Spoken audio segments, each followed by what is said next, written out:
ओम नमः शिवाय। हर हर महादेव। माता पार्वती की जय। नमस्कार, आप सभी का मेरे चैनल में हार्दिक अभिनंदन है, स्वागत है। आइए सुनते हैं विंध्येश्वर संहिता का 13वां अध्याय सदाचार, संध्या वदन, प्रणव, गायत्री जाप एवं अग्निहोत्र की विधि तथा महिमा क्या है।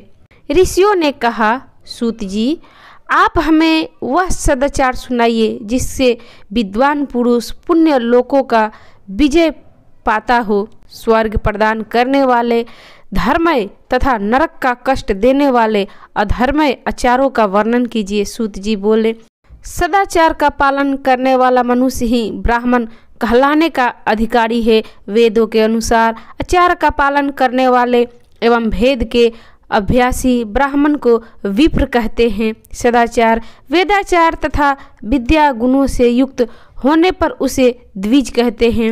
वेदों का कम आचार तथा कम अध्ययन करने वाले एवं राजा को पुरोहित अथवा सेवक ब्राह्मण को क्षत्रिय ब्राह्मण कहते हैं। जो ब्राह्मण कृषि या वाणिज्य कर्म करने वाला है तथा ब्रह्मणोचित आचार का भी पालन करता है, वह वैश्य ब्राह्मण है तथा स्वयं खेत जोतने वाला शूद्र ब्राह्मण कहलाता है। जो दूसरे के दोष देखने वाला तथा परद्रोही है उसे चंडाल द्विज कहते हैं। क्षत्रियों में जो पृथ्वी का पालन करता है वह राजा है तथा अन्य मनुष्य राजविहीन क्षत्रिय माने जाते हैं। जो धान्य आदि वस्तुओं का क्रय विक्रय करता है वह वैश्य कहलाता है। दूसरों को वणिक कहते हैं। जो मनुष्य क्षत्रिय और वैश्यों की सेवा में लगा रहता है वह शूद्र कहलाता है। जो शूद्र हल जोतता है उसे वृषल समझना चाहिए। इन सभी वर्णों के मनुष्यों को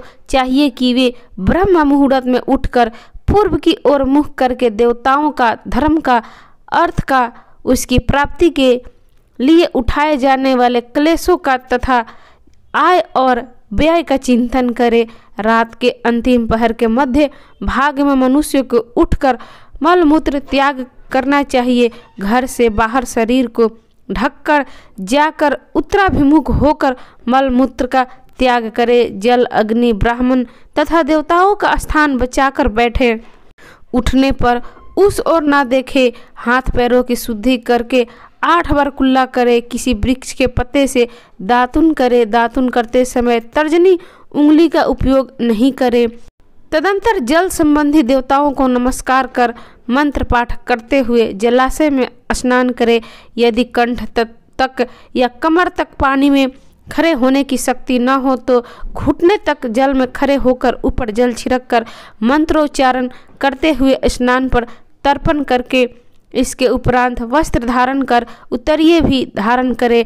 नदी अथवा तीर्थ में स्नान करने पर उतारे हुए वस्त्र वहां न धोए, उससे किसी कुएं, बावड़ी अथवा घर पर ले जाकर धोए।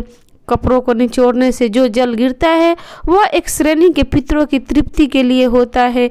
इसके बाद जावली उपनिषद में बताए गए मंत्र से भस्म लेकर लगाए।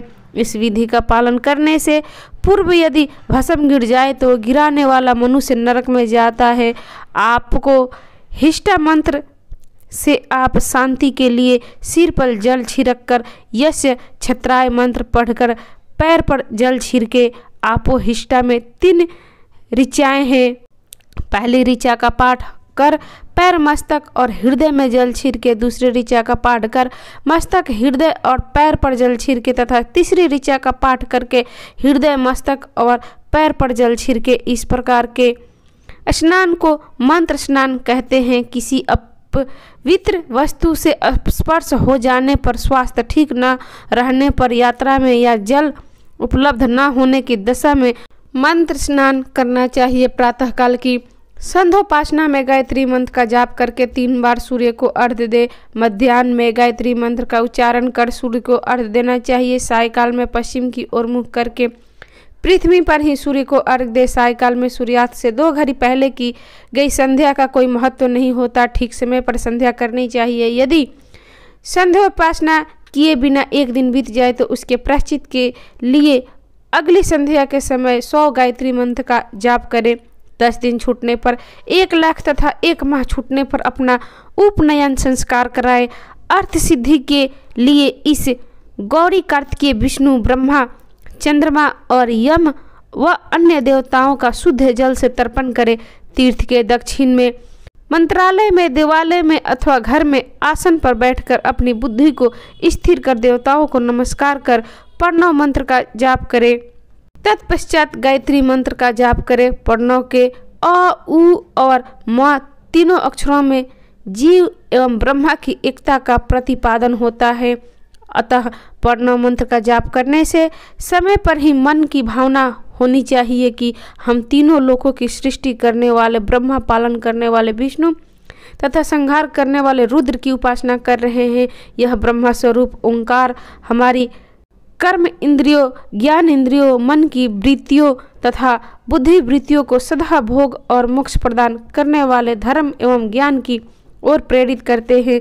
जो मनुष्य प्रणव मंत्र के अर्थ का चिंतन करते हुए इसका जाप करते हैं वे निश्चय ही ब्रह्मा को प्राप्त करते हैं, तथा जो मनुष्य बिना अर्थ जाने प्रणव मंत्र का जाप करते हैं उनको ब्राह्मण तत्व की पूर्ति होती है। इस हेतु श्रेष्ठ ब्राह्मण को प्रतिदिन प्रातःकाल 1 सहस्त्र गायत्री मंत्र का जाप करना चाहिए। मध्याह्न में 100 बार तथा साय 28 बार जाप करें। अन्य वर्णों के मनुष्यों को सामर्थ्य के अनुसार जाप करना चाहिए।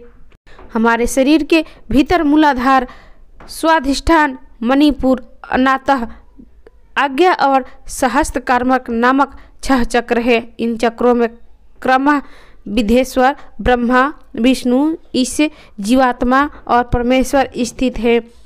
सद्भावना पूर्वक श्वास के साथ सोह का जाप करें। सहस्त्र बार किया गया जाप ब्रह्मलोक प्रदान करने वाला है। 100 बार किए जाप में इंद्र पद की प्राप्ति होती है। आत्मरक्षा के लिए जो मनुष्य अल्प मात्रा में इसका जाप करता है वह ब्राह्मण कुल में जन्म लेता है। 12 लाख गायत्री मंत्र का जाप करने वाला मनुष्य ब्राह्मण कहा जाता है। जिस ब्राह्मण ने 1 लाख गायत्री मंत्र का जाप न किया हो उसे वैदिक कार्यों में न लगाए। यदि एक दिन उल्लंघन हो जाए तो अगले दिन उसके बदले में उतने अधिक मंत्रों का जाप करना चाहिए। ऐसा करने से दोषों की शांति होती है, धर्म से अर्थ की प्राप्ति होती है, अर्थ से भोग सुलभ होता है, भोग से वैराग्य की संभावना होती है, धर्म पूर्वक उपार्जित धन से भोग प्राप्त होता है, उससे भोगों की प्रति आसक्ति उत्पन्न होती है। मनुष्य धर्म से धन पाता है एवं तपस्याओं से दिव्य रूप का प्राप्त करता है। कामनाओं को त्याग करने से अंतकरण की शुद्धि होती है, उसे शुद्धि के ज्ञान का उदय होता है। सतयुग में तप को तथा कलयुग में दान को धर्म का अच्छा साधन माना गया है। सतयुग में ध्यान से, त्रेता में तपस्या और द्वापर में यज्ञ करने से ज्ञान की सिद्धि होती है, परंतु कलयुग में प्रतिमा की पूजा से ज्ञान लाभ होता है। अधर्म, हिंसात्मक और दुख देने वाला धर्म से सुख एवं अभूत्य की प्राप्ति होती है। दुराचार से दुख तथा सदाचार से सुख मिलता है। अतः भोग और मोक्ष की सिद्धि के लिए धर्म का उपार्जन करना चाहिए। किसी ब्राह्मण को 100 वर्ष के जीवन निर्वाह की सामग्री देने पर ही ब्रह्मलोक की प्राप्ति होती है। 1 सहस्त्र चंद्रायन व्रत का अनुष्ठान ब्रह्मलोकदायक माना जाता है। दान देने वाला पुरुष जिस देवता को सामने रखकर दान करता है, अर्थात जिस देवता को वह दान द्वारा प्रसन्न करता है, उसी देवता का लोक उसे प्राप्त होता है। धनहीन पुरुष तपस्या कर अक्षय सुख को प्राप्त कर सकते हैं। ब्राह्मण को दान ग्रहण तथा यज्ञ करके धन का अर्जन करना चाहिए। क्षत्रिय बाहुबल से तथा वृक्ष कृषि एवं गोरक्षा से धन का उपार्जन करे। इस प्रकार न्याय से उपार्जित धन को दान करने से दाता को ज्ञान की सिद्धि प्राप्त होती है एवं ज्ञान से ही मोक्ष की प्राप्ति सुलभ होती है। गृहस्थ मनुष्य को धन, धान्य आदि सभी वस्तुओं का दान करना चाहिए, जिससे अन्न को खाकर मनुष्य कथा श्रवण तथा सदकर्म का पालन करता है तो उसका आधा फल दाता को मिलता है। दान दे लेने वाला मनुष्य को दान में प्राप्त वस्तु का दान तथा तपस्या द्वारा पाप की शुद्धि करनी चाहिए। उसे अपने धन के 3 भाग करने चाहिए, एक धर्म के लिए, दूसरा वृद्धि के लिए और तीसरा उपभोग के लिए। धर्म के लिए रखे धन से नित्य नैमी नित्य और इच्छित कार्य करे। वृद्धि के लिए रखे धन से व्यापार करे, जिससे धन की प्राप्ति हो, तथा उपभोग के धन को पवित्र भोगे। खेती से प्राप्त धन का 10वां भाग दान कर दे, इससे पाप की शुद्धि होती है। वृद्धि के लिए किए गए व्यापार से प्राप्त धन का 6वां भाग दान देना चाहिए। विद्वान को चाहिए कि वह दूसरे के दोषों का बखान न करे। ब्राह्मण भी दोषवश दूसरों के सुने या देखे हुए छिद्र को कभी प्रकट न करे। विद्वान पुरुष ऐसी बात न कहे जो समस्त प्राणियों को हृदय में रोष पैदा करने वाली हो। दोनों संध्याओं के समय अग्नि को विधि पूर्वक दी हुई आहुति से संतुष्ट करे। चावल, धान्य, घी, फल, कंद तथा हविष्य के द्वारा स्थायी पाक बनाए तथा यथोचित रीति से सूर्य और अग्नि को अर्पित करे। यदि दोनों समय अग्निहोत्र करने में असमर्थ हो तो संध्या के समय जाप और सूर्य की वंदना कर ले। आत्मज्ञान की इच्छा रखने वाले तथा धनी पुरुषों को इसी प्रकार उपासना करनी चाहिए। जो मनुष्य सदा ब्रह्मा यज्ञ करते हैं, देवताओं की पूजा, अग्नि पूजा और गुरु पूजा प्रतिदिन करते हैं तथा ब्राह्मणों को भोजन तथा दक्षिणा देते हैं, वे स्वर्गलोक की भागी होते हैं। तो ये थी विंध्येश्वर संहिता का 13वां अध्याय। आपको कैसी लगी?